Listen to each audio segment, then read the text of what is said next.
জানুয়ারি মাস চলে গিয়েছে কিন্তু ক্যালেন্ডার ক্রাফট কই? ক্রাফটার মিম যেখানে ক্রাফট থাকবে না সেখানে এটা কি হতে পারে বলো? তাই বলে কি মিম এত দেরি? আই নো মিমি, ক্যালেন্ডার বানানোর প্রচুর রিকোয়েস্ট ছিল কিন্তু আমি একটু বেশি লেট করে ফেলছি। আর তাই তো তোমাদের জন্য নিয়ে এসেছি সবথেকে কিউট এন্ড ইজি ওয়েতে ক্যালেন্ডার বানানোর আইডিয়া। তাহলে তাড়াতাড়ি প্রসেসটা বলো। দেখো, প্রথমেই 10x10 সেন্টিমিটারের 12টার বেশি পেজ কাট করে নিতে হবে, কারণ পরে মিস্টেক হলেও হেসেলে পড়তে হবে না। আর এবার একটা কাগজে ইচ্ছা মতো প্যাটার্ন এঁকে নিও। আমি এখানে গোলাপ ফুলের সেই পাচ্ছি, তোমরা চাইলে জবা, টিউলিপ অথবা কাঠগোলাপও এঁকে নিতে পারো। এবারে এটাকে কাট আউট করে নেওয়ার পর সবগুলো পেপারকে তার মাপ অনুযায়ী একসাথে কাট আউট করে নিতে হবে। তারপর কাগজগুলোর উপর হোল তৈরি করে ক্যালেন্ডার স্ট্যান্ড বানানোর জন্য শক্ত কাগজ নিয়ে নিতে হবে। দুই পাশে স্টেপলার পিন দিয়ে সিকিউর করে এক্সট্রা অংশ কাট করে নেওয়ার পর হোল তৈরি করে নিলেই তৈরি হয়ে যাবে স্ট্যান্ড।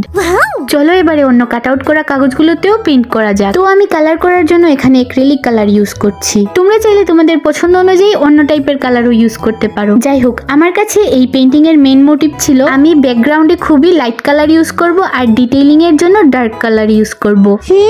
প্রসেসটা খুবই ইউনিক লাগছে আমার কাছে Mim. I don't know Mimi, but অবশ্যই আমি ট্রাই করেছি ক্যালেন্ডারটাকে অন্যরকম বানানোর জন্য। বাকিটা আমার অডিয়েন্স বলবে। লাল, নীল, সবুজ, হলুদ কোনো টাইপের কালারই বাদ রাখিনি। তারপরও যদি তোমার ফেভারিট কালার মিস পড়ে যায় কমেন্ট বক্সে জানাতে পারো। তো সবগুলোতে পেইন্টিং কমপ্লিট হওয়ার পর অবশ্যই এগুলোকে কিছুক্ষণ ড্রাই হওয়ার জন্য রেখে দিতে হবে। এবারে এগুলো ভালোভাবে শুকিয়ে যাওয়ার পর প্রথমে এগুলোতে মাসের নাম লিখে স্কেলের সাহায্যে দাগ দিয়ে ছোট ছোট ঘর বানিয়ে এগুলোতে ডেট লিখে নিতে হবে। যদিও ক্যালেন্ডার বানানোর প্রসেসটা অনেকটা লেন্দি কিন্তু এন্ড রেজাল্ট অনেক সুন্দর হয়। আর এবারে কাগজগুলোকে রিং অথবা তারের সাহায্যে স্ট্যান্ডে অ্যাটাচ করে নিলেই তৈরি হয়ে যাবে আমাদের ডিআইওয়াই ফ্লোরাল ক্যালেন্ডার। ওয়াও, এত সুন্দর হবে আগে বলতে পারলা না মিম?